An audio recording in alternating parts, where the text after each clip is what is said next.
আজকে দুপুরে দই কাতলা করবো, তার জন্য মাছটাকে একটুখানি ভালোভাবে ভেজে নিচ্ছি। মাছটা এবার ভালোভাবে ভাজা হয়ে গেছে, এবার আমি তুলে নিলাম।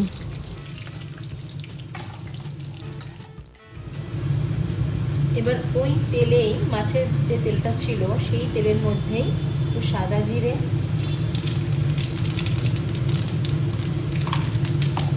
দুটো তেজপাতা আর কয়েকটা গরম মশলা, মানে গোটা গরম মশলা দিয়ে দিলাম।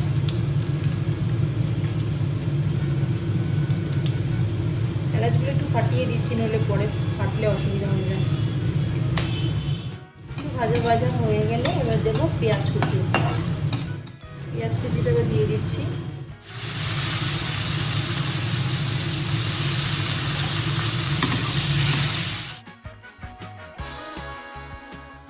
এখানে একটু আদা, লঙ্কা আর একটু সাদা জিরে আর একটু পেঁয়াজ, অল্প পেঁয়াজ, এখানে পেঁয়াজ ভেজেছি, এখানে একটু অল্প পেঁয়াজ দিয়ে সব মিলিয়ে মিক্স করেছি, এটা পেস্ট করেছি, এই পেস্টটা এখন দিয়ে দেবো।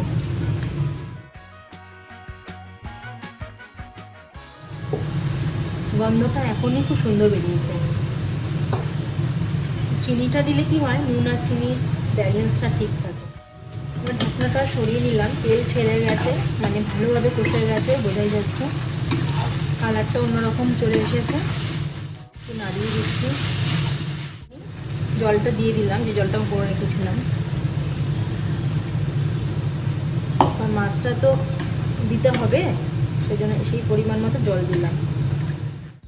টমেটোর ফুটো, তো গ্যাসের ফ্লেমটাকে বাড়িয়ে দিলাম। এবারে ঝোলটা ভালোভাবে ফুটে গেছে, এবার আমি একে একে মাছগুলো দেবো।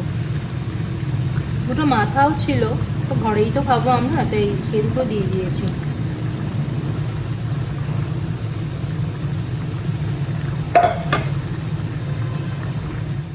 এবার ঢাকনাটা সরিয়ে নিলাম, যথেষ্ট, মানে এখন আপনি ঠিকই গেছে। এবার লাস্ট যেটা করব সেটা হচ্ছে আমি টক দই, এই টক দইটাকে আমি একটু ফাটিয়ে রেখেছিলাম, সেই টক দইটাকে আমি লাস্টে উপরে ছড়িয়ে দিলাম।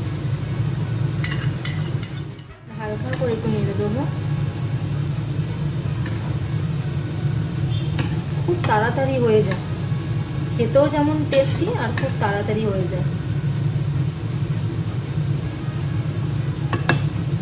বাট একটুখানি নেড়ে এটাকে আবার একটু ঢেকে রেখে দেবো।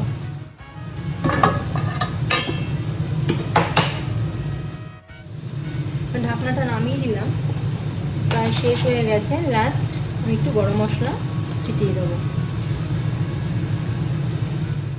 ছিটিয়ে হালকা করে, একটু বেশি নাড়াচাড়া করবো না। আমাদের দই কাতলা রেডি। এখানে মিনি ব্লগটা আমি এখানেই শেষ করলাম। আমি এবার ঢেকে রেখে দিচ্ছি। দই কাতলা আমাদের এখানেই শেষ।